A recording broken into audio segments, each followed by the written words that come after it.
Chavre, how are you? A good night of Shabbos. Today is Erev Shabbos Kodesh Parshas Beha'aloscha. I hope everyone is gesund, stark, und freilich, begashmis und beruchnis. I hope everyone is strong, healthy, strong, and happy physically and spiritually. Right now, as we speak, there is very, very big news in Eretz Yisrael. Eretz Yisrael has made a preemptive strike on Iran, and it's a state of emergency, so we really have to intensify in Torah and mitzvahs and tefillah. So we'll start with the pasuk from this week's parsha, which unbelievable. We heard the news Friday. This morning, Erev Shabbos Kodesh was the news in Australia. So the chitas, chumash of Yom Shishi in Parshas Beha'aloscha is Vayehi ben Seir v'yem Moshe. Kuma dinoi v'yifutzoi vecho v'yinusa misanecho mipanecho. Whenever the ark would set out, Moshe would say, "Arise, Hashem, and your enemies will be dispersed, and your foes will flee before you." Amen. Since we have a clear message, as long as we connect ourselves to the Torah, to the Orain, will affect v'yifutzoi vecho v'yinusa misanecho mipanecha. So that was our tefillah. Now we're going to give tzedakah, and now we'll connect it with the parsha of the week. And the truth is, I see it as a continuation of what we spoke last week, but from a different angle. Last week we spoke about Kovod Torah, and we spoke about the concept of Kovod Torah to the concept of Torah, but everything associated with Torah. The scholars that learn Torah, the teachers that teach Torah, and so on and so forth. So this week, the truth is, there's two places that have the same theme. We'll see how much time we have. I'm gonna concentrate more on the second story. But first, let's talk about the theme that I see twice in this week's parsha, and then we'll get into the details. This week's parsha starts by Beha'aloscha Saneis. It's a command to Aaron that the kohen has to kindle the menorah. But as we know, hold on, the pasuk says in V'ata tetzava v'yichoi shemen zayis. First they brought it to Moshe, and then Moshe gave that shemen zayis to, so to speak, Aaron, and then they kindled the menorah. By the way, we find a similar relationship, dynamic, that in the Parah Adumah, we say that the Parah Adumah, the first one, had to be burnt through Moshe Rabbeinu, even though he's not the one who actually carries out the service of purifying the one who is impure. So same idea over there. We start with Moshe Rabbeinu. It has to be attributed to him, like Shemen Zayizach v'yichoi lecha. And the same thing is concerning Zeis Chukas HaTorah, that it was connected to Moshe. La'olam, it's always going to be called on your name, as Rashi brings that over there, see there. Now later on in the parsha, we see a similar theme, and that's really what I want to focus on today. It's a very, very interesting story, the story where it's the Yidden were complaining to Hashem. The Yidden complained to Hashem and about their diet. They were stell sich vor, Jews complaining about food. Anyways, so they're complaining. And there's different ways, the commentaries, obviously there's so many different layers over here, but you could learn it on a certain level that Moshe Rabbeinu is completely humbled. He sees it as a failure of his leadership. See the verses, and part of the words that Moshe Rabbeinu says, Ma'ayin li basar, from where I'm meant to get meat, to feed the people. And he's saying that Le'uchal anechi levadi losis, es kol ha'omazeh ki kovid mimeni. He says, I can't carry the burden alone. It's too much for me. Anyways, the response to this whole dialogue is that the Eibishter tells Moshe, and Rashi brings it out straight away, that this is the response. V'atzalti min haruach asher olecho, I will increase the spirit that's upon you, v'samti aleim, and I will give it to another 70 people. And the pasuk says, Esfali shivim ish miziknei Yisrael, gather me 70 people from the elders of the Yidden. And v'syatzu sham yimach, Rashi says over there, it was meant to bring respect to them.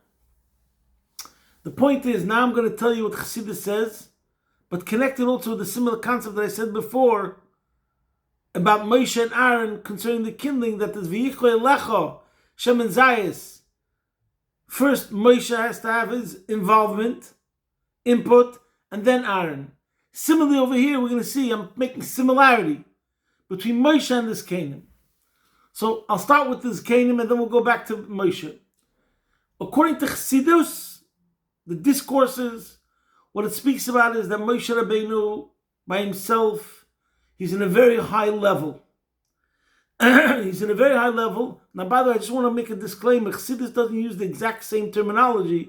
I'm going to use what Chassidus says in one subject, and similar to what it says in another subject, I'm going to bring it together. So concerning the story with the Shivim Canaan, Chassidus says that Moshe Rabbeinu, by himself, is a bit too high, too abstract, call it, spiritual, cerebral, call it whatever you want. And therefore he says, my only basar, what kind of connection do I have with meat, which represents spirituality, which represents physicality, corporeality, not spirituality. And then the Eibishter says, you need to gather 70 Shivim Canaan. They're going to be the intermediaries to be able to bring the influence from Moshe to the rest of the nation. What sort of influence? Including the Basar. In other words, Chassidus comes to tell us that the Basar does stem and come from Moshe Rabbeinu. Because Moshe Rabbeinu is Nasi Adir, and the Nasi is everyone. And the Tzaddik Yisoid Olam, all the Ashpois in the world come through Moshe Rabbeinu, Hanasi Hu HaKol. But still he needs second lieutenants, he needs his staff, he needs his sergeants, his captains that are able to make the distribution. So Moshe Rabbeinu by himself is still the source, so to speak. Hashem through Moshe Rabbeinu, but Moshe Rabbeinu on this planet starts with from him. He's the source. And then he takes from the spirit that's from Moshe Rabbeinu, and he gives the people that are working together with Moshe similar abilities to be able to then have those powers to influence the rest of the nation. By the way, see the Rebbe Sikha Chiliches, where the Rebbe talks about two analogies over here about what Moshe is compared to. One is from Rashi and one is from the Medrash. See there. My point that I want to bring out is, we have the Moshe Rabbeinu, and then we have, let's call it like Seder Shtalshus. There's an order of descent, a system, a hierarchy, call it whatever you want, which through that happens the distribution. Now similarly, we see Benegay to Moshe and Aaron. Beha'aloscha, Shem and Zayis. It has to start with Moshe, then comes the Beha'aloscha of Aaron. And the same thing with Parah Adumah. So the language which is used in the story of Parah Adumah and the Menorah, Beha'aloscha, goes as follows. That the relationship between Hashem and the Jewish nation is compared to a bride and a groom. Hashem is the groom, the mashpia, the yidna, the bride, the makabel. And there's something the Zohar says is Shoshvina de Malka and Shoshvina de Matranisa. There's the, translated in English, the entourage. In Yiddish, it's the Unterführer, the one that accompanies. So there's the Shoshvina de Malka, which means the entourage of the king, Malka spelled with an aleph, and the Shoshvina de Matranisa, the entourage of the queen. Moshe Rabbeinu represents, according to Chassidus, the Hamshachim L'mayla Lamata. He accompanies the king, like bringing the king to the chuppah, helping down to be the conduit that's going to bring the chassan to the wedding, helping the higher level come down, L'mayla Lamata. Aaron is called Shoshvina de Matranisa, the entourage of the queen. He's starting L'mata L'mayla, from below upward, accompanying the bride to the chuppah, elevating the bride. Moshe is bringing down, drawing down, eliciting the higher level. Aaron is elevating the lower level, so to speak. Now it makes perfect sense. That's why the Shem Zayah Zoch, first comes the mode of Milmaila Lamata, from above below. Sheshvina, the way the dynamic works is we start with the Sheshvina de Malko. Afterwards, then comes the Beha'aloscha Saneris, Sheshvina de Matanisa. Now, what this means, now we're going to take the leap and we'll discuss it the way it means l'chayra on a practical level. What do we learn out from the whole story of the Shivim Zkenim? Let us now, me and you, me, father, parent, including educator, including shliach, including, as I said before, influencer. Today we know there's a b'shagas, everybody wants to be an influencer. Hello. That's exactly what the definition, the translation of the word mashpia is. Mashpia is an influencer. And in truth, the Rebbe started this straight away with shluchim. He wanted every single person to be a shliach. He said everyone's a shliach. And which means that every single shliach is an influencer. I was by the Fabringen Pashas Chayesora Tavshem Mem Zayin, where the Rebbe cried out, Geht arois und nehmt ein die Welt für Yiddishkeit. Go out there and conquer the world for Hashem, for Yiddishkeit. So he wanted everyone to be a shlich. Werd shluchim. I think the Rebbe Tak said, werd shluchim und nehmt ein die Welt für Yiddishkeit. Become shluchim and conquer the world for Hashem. So now, what this means is, Moshe Rabbeinu, the Rebbe, is making us all deputies. The sheriff who deputizes everybody. And he needs the help. Kaviyachol, Moshe Rabbeinu is saying, Le'uchal anechi levadi losis es kolo omazeh ki kovid mimeni. Moshe Rabbeinu himself is saying that it's a bit difficult for him to be able to carry it out himself. And then the Eibishter says, Esfeli shivim ish mizikne Yisrael. We're going to gather 70 people, and then it's going to be v'tzalti min haruach asher alecha v'samti aleim v'syatzu shamimach. So here we have all the ingredients. When is the person a shliach? When is the person going to be successful in being an influencer? When he stays connected to the Moshe. When the Shivim Ish are basking in the glory, in the knowledge, in the holiness of the Moshe Rabbeinu, then they can be successful. But now, let's take a pause for a second, and we'll discuss what else comes out of this, which is unbelievable. And that is, guess what? We learn out from the Shivim Zkenim of this week's Parsha about making a bezdin. Now, even though it's a separate mitzvah in Parsha Shoftim, of Shoftim v'Shoftim titlecha b'chol sharecha, but this pasuk in our Parsha is the source for the concept that in the Sanhedrin HaGodol there were 70 people or 71. What's the source of that? The Mishnah in Sanhedrin, Perek Aleph, Mishnah Vav. And the Mishnah says as follows, Sanhedrin Gdela Hoysa Shel Shivim Ve'echad. The Sanhedrin HaGodol had 71 people. Umenayin Gdela Shishel Shivim Ve'echad. How do we know that a Bezdin HaGodol had 71 people? Shenemar Esuli Shivim Ish Mizikne Yisrael. Because it says in the pasuk, gather me 70 people from the elders. Moshe al Gabeim, so there were 70, and Moshe was on top. They became connected to Moshe. Harei Shivim Ve'echad. So we see that the Bezdin has to have 71. And what's the source of that? Our Parsha in the story of the Shivim Zkenim. Okay. So number one, we see from this Parsha, in the story of the Shivim Zkenim, that became the source of the whole idea of courts and Supreme Court justices, etc. But as I said before, let's rewind for a second. I'm translating this, applying this to every person who wants to be a leader, who wants to be a shliach, who wants to bring the message of Torah and Yiddishkeit to others.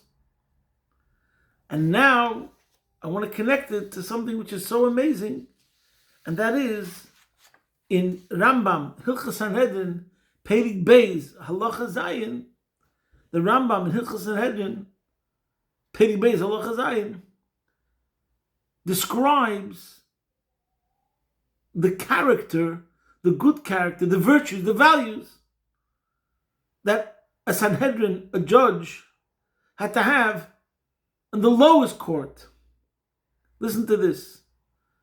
And if we saw this as the 7 principles that I should be working on, it would change your life. It's a life-changing mission. But if you're a father, if you're an educator, if you're a leader, if you're a counselor, if you're a boss, if you're whatever it is in any position where others look up to you, it will be essential and paramount to have this in mind. Listen to this.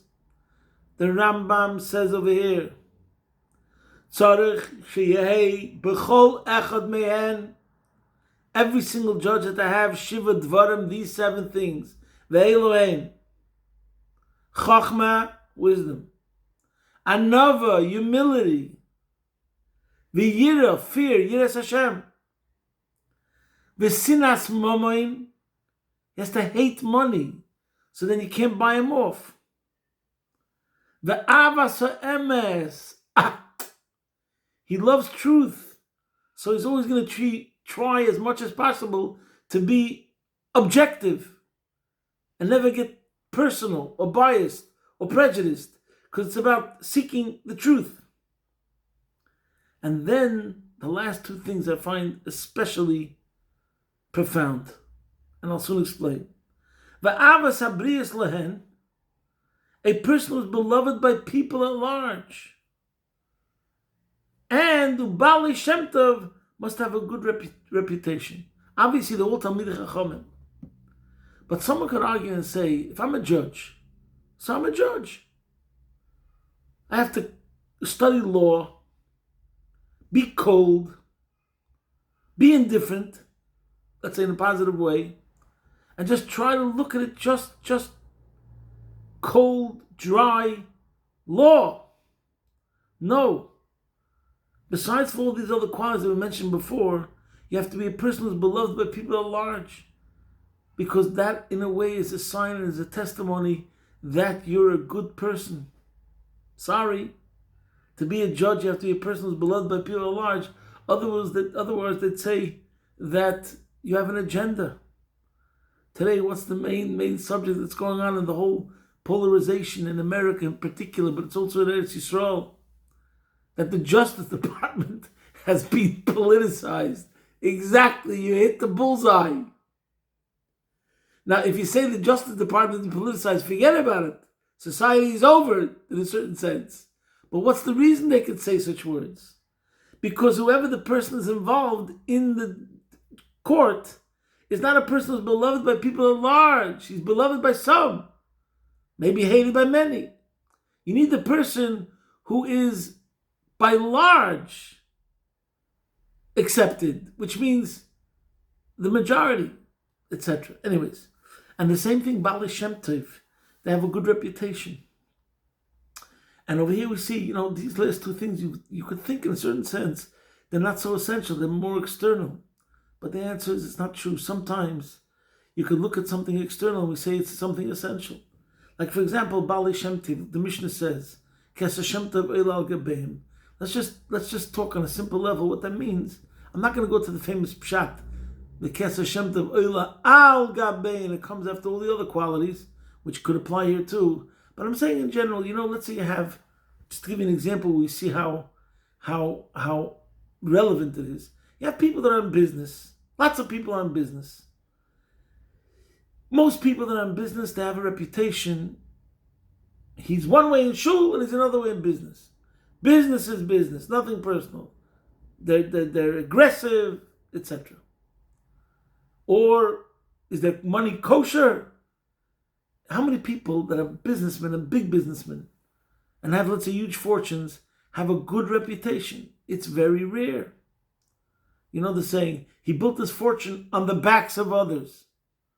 Why do we have the whole concept of evil corporations? Things like that.